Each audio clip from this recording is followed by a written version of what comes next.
Иргэн Аа нь согтууруулах ундаа хэрэгэлсэн үедээ буюу амьсгал дэх спиртийн агуулмж 187% байсан ч автомашин жолоодон замын хөдөлгөөнд оролцжээ. Түүнийг цагдаагийн албаа өгч зогсоож шалгах үеэр жолоодох эрхтэй эсхийг тогтоох зорилгоор регистрийн дугаарыг нь асуухад Аа нь өөрийн биш төрсөн ах гээгийн регистрийн дугаарыг хэлсэн байна. Хэрэг шалгах ажиллагааны явцад Аа нь би тухайн үед жолоодох эрхээ 1 жилийн хугацаагаар асуусан байсан бөгөөд уг хугацаа дуусаагүй байв. Цагдаа зогсооход сандарсан. Машин дотор төрсөн ахын маань гадаад паспорт байсан тул тэндээс регистрийн дугаарыг нь хараад хэлчихсэн гэж мэдүүлжээ.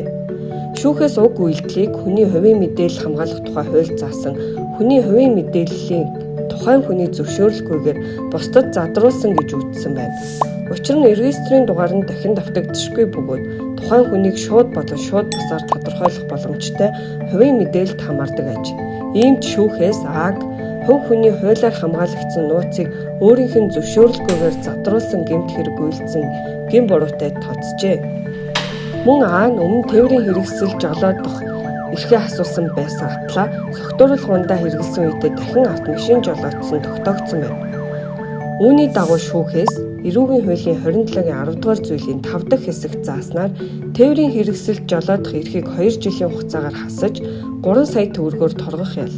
Эрүүгийн хуулийн 13-ийн 11 дугаар зүйлийн 1 дахь хэсэгт зааснаар хувь хүний нууц задруулсан гэмт хэрэгт 1 сая 350 мянган төгрөгөөр торгох ял тус оногдуулжээ.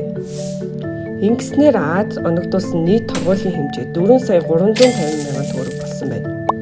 Хүний хувийн мэдээлэл хамгаалах тухай хуулийн дагуу иргэний регистрийн дугаар нь хүний хувийн мэдээлэлд хамаардаг бөгөөд тухайн хүний зөвшөөрлгүйгээр бусдад дамжуулах, ашиглах, задруулахыг хориглодог. Түүнчлэн эрүүгийн хуулийн 13-ийн 11-р зүйлд хувь хүний хуулиар хамгаалагдсан нууцыг зөвшөөрлгүйгээр задруулсан этгээдийг 1 сая 350 мянгаас 10 сая төгрөгөөр торгох эсвэл зорчих эрхийг хязгаарлах, хорих ял оногдуулах боломжтой гэж заасан байдаг. Харин эрүүгийн хуулийн 27-гийн 10 дугаар зүйлийн 5 дахь хэсэгт жолоодох эрхээ асуусан хүн согтууруугаар тээврийн хэрэгсэл жолоодсон тохиолдолд жолоодох эрхийг дахин хасаж торгох, нийтэд тустай ажил хийлгэх, зорчих эрхийг хязгаарлах эсвэл хорих ял шийдэх болохоор хуульчилжээ.